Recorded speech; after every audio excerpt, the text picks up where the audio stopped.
Fuzhou es una ciudad situada en la provincia de Zhejiang, limitada al norte con el lago Taihu y al sur con Hangzhou.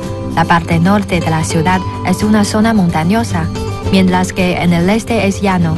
Nanxun, situado al sur de Hangzhou, es un pequeño pueblo de menos de 5 kilómetros.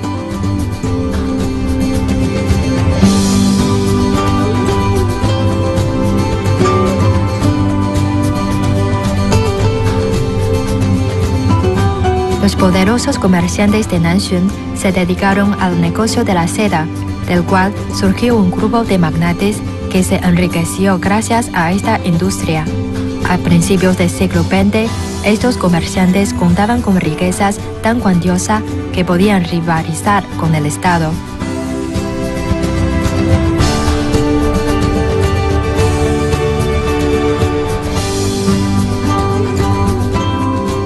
Estos magnates empezaron a notar que era cada vez más difícil gestionar sus negocios. Los comerciantes de Nanxun empezaron a explorar nuevos terrenos de inversión, porque los comerciantes se retiraron sigilosamente del escenario de la industria nacional. Para más detalles, quédense con nosotros en Así es China.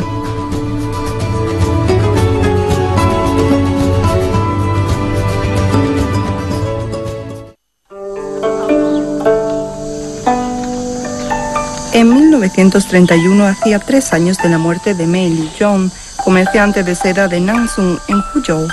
Y en estos años el negocio familiar gestionado por su esposa no fue muy bien.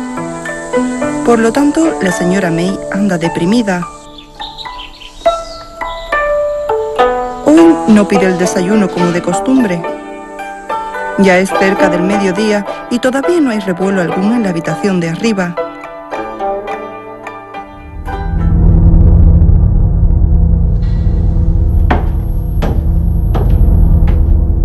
Al abrir la puerta del dormitorio de un empujón, los sirvientes se quedaron atónitos con lo que vieron. La señora de Mei Lizhong y su hija se habían suicidado.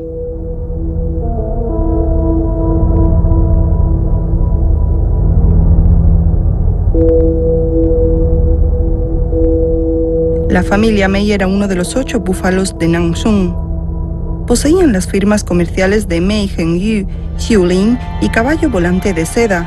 Se apoderaron del mercado y gozaban de mucho prestigio en Nueva York y Lyon, los mercados internacionales de seda más importantes. ¿Por qué las mujeres de la familia Mei se suicidaron? ¿Por qué eligieron esta opción?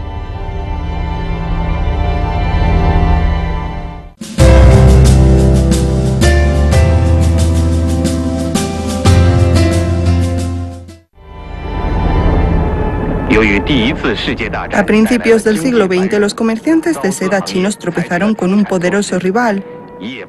La industria de devanado de seda de Japón empezó a despegar. En la película japonesa O El paso de Nomuki, podemos ver una escena en la que, para reducir costes y elevar la producción de seda para apoderarse del mercado, las fábricas incrementaron frenéticamente la productividad.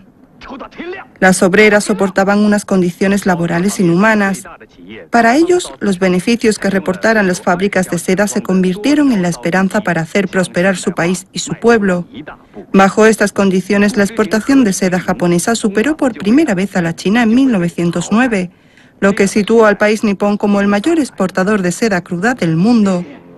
En 1925, su volumen de exportación era 2,6 veces el de China, y a principios de la década de los 30 su producción representaba el 80% del total mundial, superando 7 veces el volumen de exportación de China.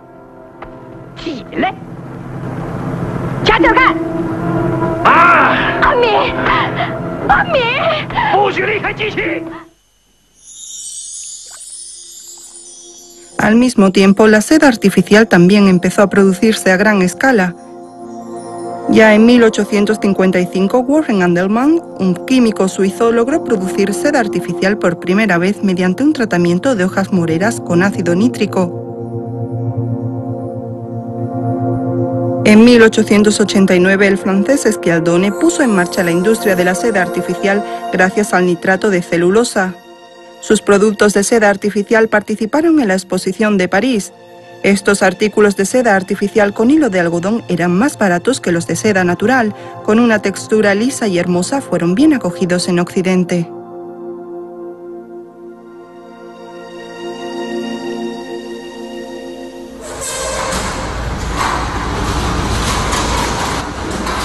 En el archivo de Shanghái vemos un informe comercial del Consulado General de China en Nueva York, que describe detalladamente la situación del sector de la seda en el extranjero.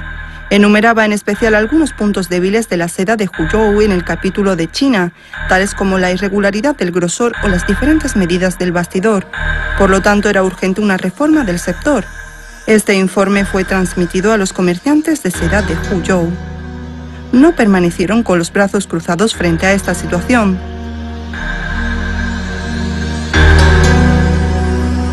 En 1926 la familia Mei compró una máquina japonesa de devanado de seda y abrió la primera fábrica mecanizada en Nanxun. Sin embargo, esta oportunidad histórica fue demasiado breve. A inicios de la década de los 30, el volumen de exportación de Japón ya era 7 veces el de China. Bajo esta enconada competencia, el sector de la seda en China entró en decadencia.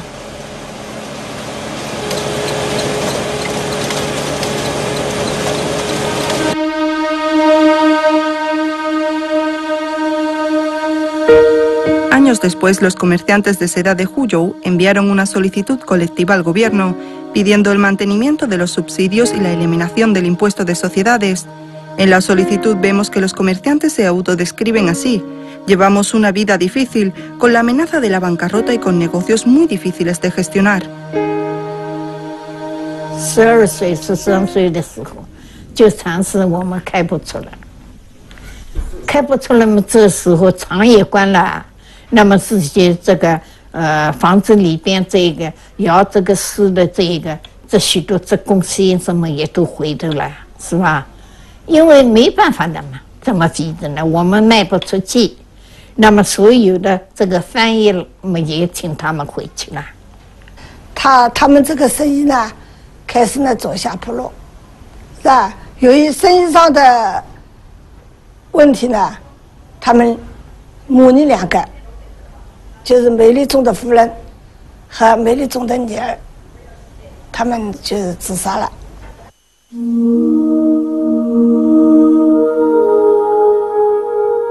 Poco después del suicidio de madre e hija, la familia Mei puso fin al negocio de devanado y venta de seda. En tan solo un periodo de 60 años, el sector de la seda en China entró en decadencia. Atrás quedó la prosperidad de mediados del siglo XIX, puesto que en 1909 la exportación de seda cruda de Japón superó a la de China. Los bruscos cambios del mercado de consumo dieron un golpe letal al sector de la seda.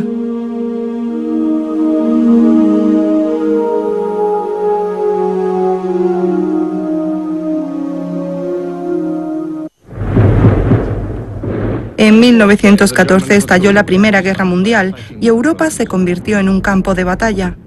La guerra hizo que la economía europea sufriera una destrucción sin precedentes, por lo que descendió el poder adquisitivo y se redujo en gran medida la demanda de artículos de lujo como sedas y brocados.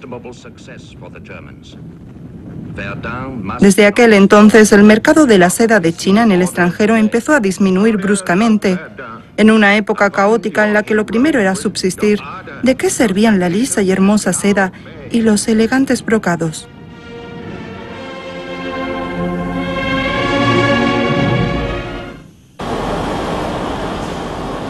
La guerra redujo el mercado en el extranjero, pero al mismo tiempo también hizo disminuir en gran medida el capital y las mercancías exportadas a China, por lo que los artículos extranjeros que inundaban el mercado desaparecieron temporalmente. En estas circunstancias, en el mercado interno de China la oferta no podía satisfacer la demanda. Estos cambios proporcionaron una oportunidad excelente para la industria nacional en plena expansión del mercado doméstico y atrajeron una corta primavera de desarrollo para el capital nacional.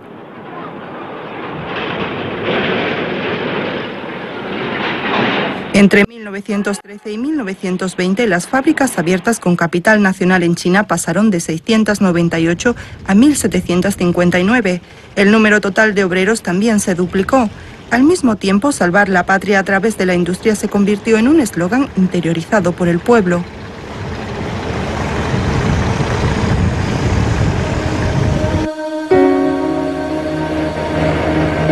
En 1912 los hermanos Rong Zongjing y Rong Desheng pusieron en marcha el molino de harina Fujian en Shanghai. Antes de esto, los hermanos Rong atravesaron algunas dificultades en la gestión de otro molino en Jiangsu y tuvieron grandes pérdidas. Sin embargo, el estallido de la Revolución de 1911 y la Primera Guerra Mundial supusieron un punto de inflexión para ellos. Durante la guerra no había mucha oferta de harina en el mercado y el molino de los hermanos Rong podía producir 96.000 bolsas funcionando día y noche. El negocio les trajo copiosas ganancias, así que invirtieron en la fábrica de hilos de algodón Shenzhen en 1915.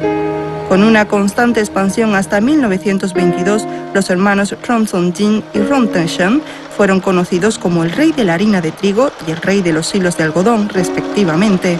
El capital total de la familia Rong llegó a superar los 12 millones de yuanes de la época.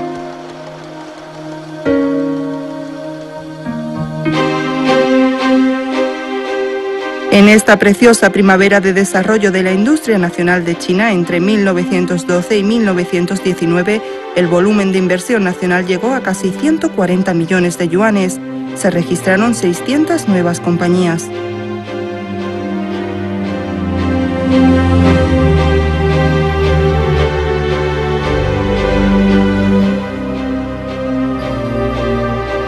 Al mismo tiempo, los comerciantes de Huzhou, que se enriquecieron gracias a la seda, también invirtieron en diversos sectores, principalmente en la sal, la banca y los bienes inmuebles. Estos sectores llevaban en su mayoría un pronunciado toque de la economía feudal e iban degenerándose poco a poco. Mientras que en el terreno de la industria moderna, como el ferrocarril, la producción de papel y las finanzas, aunque los comerciantes de Huzhou también invirtieron gran cantidad de fondos, no ocuparon una posición imperante como en el sector de la seda. No lograron convertirse en los reyes indiscutibles en estas nuevas actividades, no obstante lo hicieron en otro sector.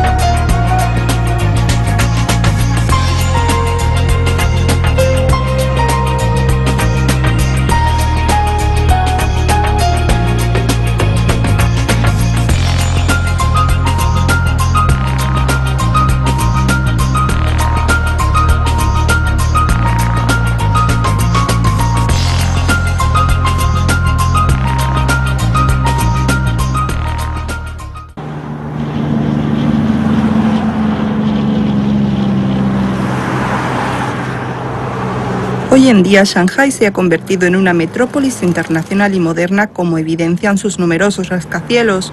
Todavía podemos encontrar algunos jardines y edificios extranjeros, exquisitos y gallardos. Muchas de estas construcciones del siglo pasado pertenecían a los comerciantes de Huzhou. La inversión de mayor cuantía realizada por estos comerciantes fue en el sector de bienes raíces, que tomó Shanghái como su epicentro, expandiéndose a Hangzhou y Huzhou. Con los 4 elefantes de Nanxun como representantes, los comerciantes de Huzhou adquirieron una gran cantidad de bienes raíces en Shanghái, algo inimaginable para el común de los mortales.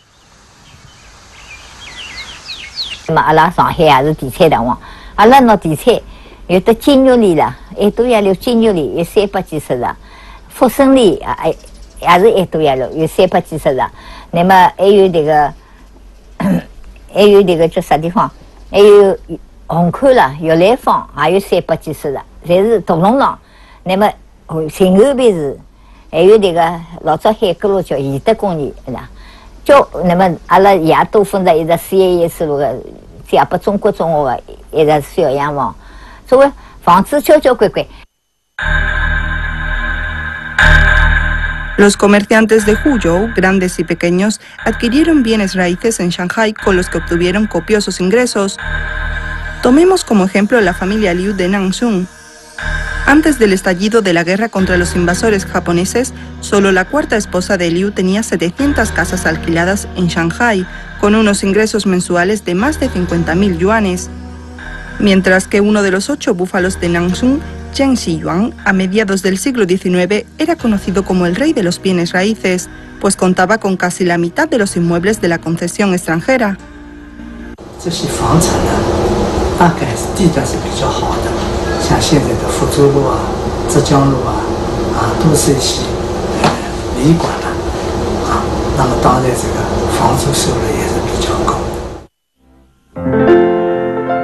Tal vez precisamente por las enormes cantidades de bienes raíces, los comerciantes de Huzhou podían estar tranquilos, aunque el sector tradicional del que dependía su subsistencia quebró y no lograron alzarse en el terreno de las nuevas industrias. Con tantos bienes raíces, los comerciantes de Huzhou seguían ocupando una posición elevada entre las fortunas de Shanghái.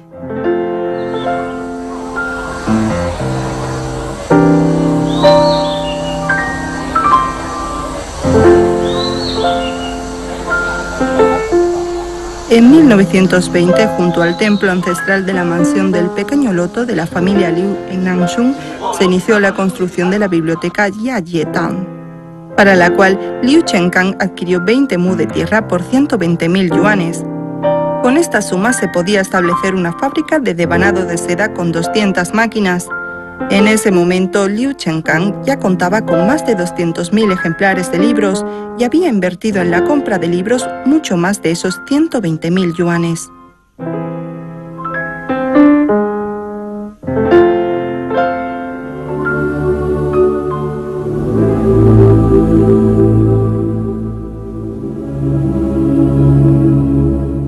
En ese momento, Pan Yuanzi, uno de los 4 elefantes de Nanshun, seguía sumergido en la cultura tradicional y estaba centrado en coleccionar pinturas antiguas. En 1915, Pan Yuanzi participó en la exposición internacional celebrada en Filadelfia e imprimió y distribuyó en especial notas de las renombradas pinturas de las dinastías de China, en el que incluyó 81 pinturas famosas desde la dinastía Tang hasta las postrimerías de la dinastía Qin. No sabemos cuánto dinero había gastado Pan Yuanzi para coleccionar estas pinturas, pero su valor es incalculable.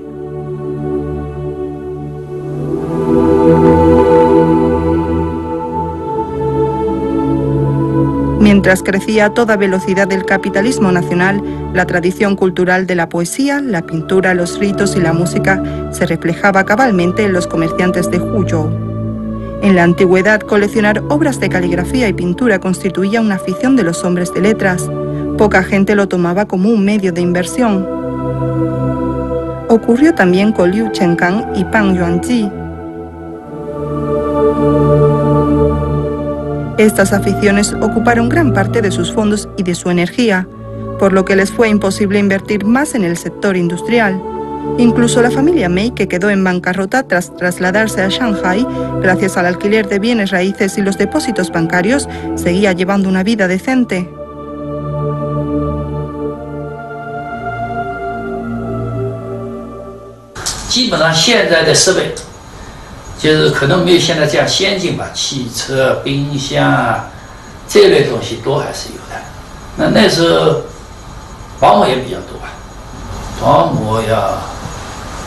还有7个保姆啊，我们弟兄3个人，弟兄姐妹3个人，每人1个保姆，烧饭也烧饭，这个开车也开车的，还打扫也打扫。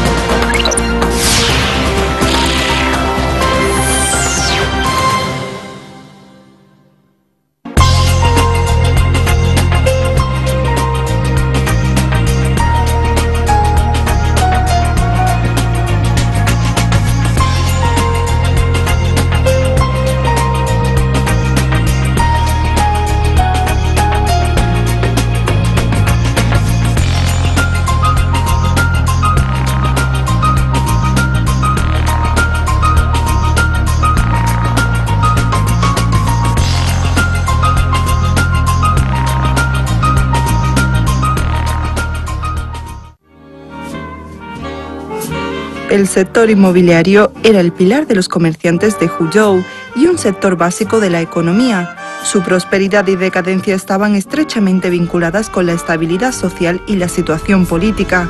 En tiempos de paz, el sector inmobiliario es como un estanque o una caja fuerte para cada fortuna, pero cuando ocurre una catástrofe, tumultos sociales y recesión económica, se convierte en un agujero sin fondo que devora el dinero.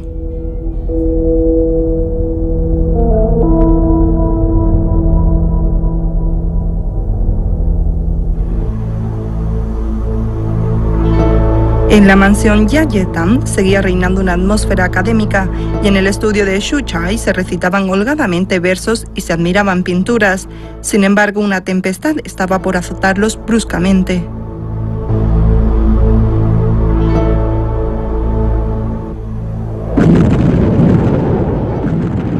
En julio de 1937, Japón desató la guerra de invasión a China en toda regla. El 13 de agosto estalló la gran batalla de Shanghái, donde se concentraba la industria nacional.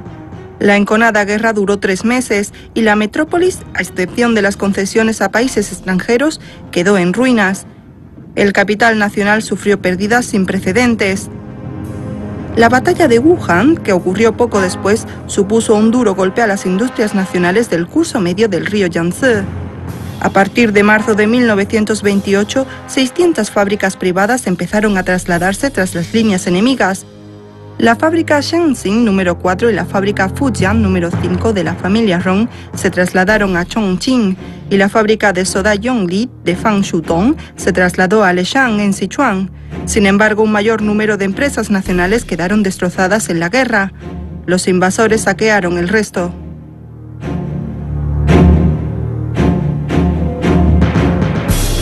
La mayoría de las fábricas de los comerciantes de Huzhou también sucumbieron durante la guerra. El sector inmobiliario en el que más dinero tenían invertido fue duramente golpeado. Durante la guerra, gran cantidad de damnificados acudieron a las concesiones de Shanghái y en 1941 estalló la Guerra del Pacífico y estas cayeron de la noche a la mañana. Los precios de las viviendas sufrieron un gran revés y los alquileres se convirtieron en su única fuente de ingresos. 往往就是开销多啊，是房钱收不到啊。哎呀，您不知道上海这个敌伪时期跟这个胜利以后那一段，上海这个房租是最坏的，一张真的离去过了，真的这一张房钱啊，收下来只买1斤酱油，币值跌下来了。 房钱不能涨啊，是吧？房租不能涨啊，房租不能涨。 Cuando terminó la guerra de resistencia contra los japoneses, China se sumergió en la guerra civil y las finanzas del gobierno de la República Nacional se derrumbaron. Los depósitos bancarios de muchos comerciantes de Huzhou se evaporaron. 第一次呢，抗日战争大概开始以后，这个法币贬值，那个贬值贬得很厉害的。 就是本来买一头牛的钱就只能买一包自来火，这个降钱降到这么大。金元轩的据说也是很厉害的。我们家的财产大部分就在这2次里边弄光，大概。 Los rótulos de los negocios de seda seguían flameando al viento, pero en el muelle de Nansung ya no se percibía el bullicio de antaño. Con la acción del viento y la lluvia, toda la prosperidad de antaño se esfumó. A finales de los años 40 del siglo pasado, los comerciantes de Huzhou, como colectivo, se retiraron sigilosamente del escenario de la industria nacional. Pero este fue solo el triste destino del colectivo de los comerciantes de Huzhou.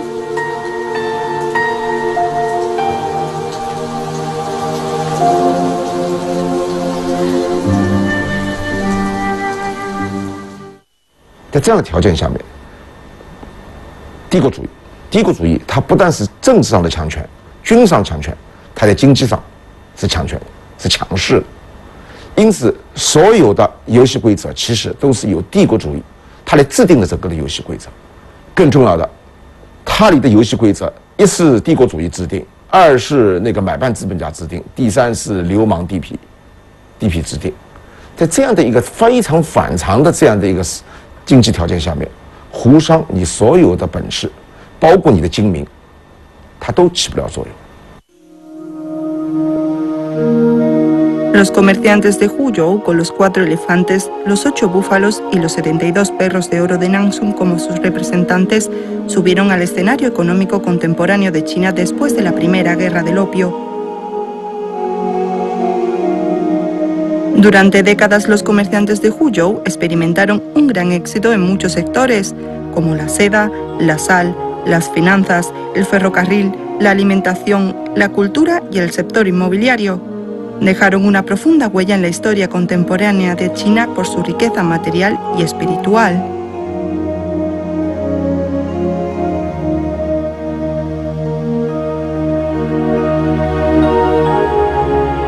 En esa época de tumultos sociales y corrupción política, frente a la doble opresión del capital burocrático y del extranjero, la decadencia de los comerciantes de Huzhou no pasa de ser un microcosmos frente a la caída de la gran construcción del capital nacional de China.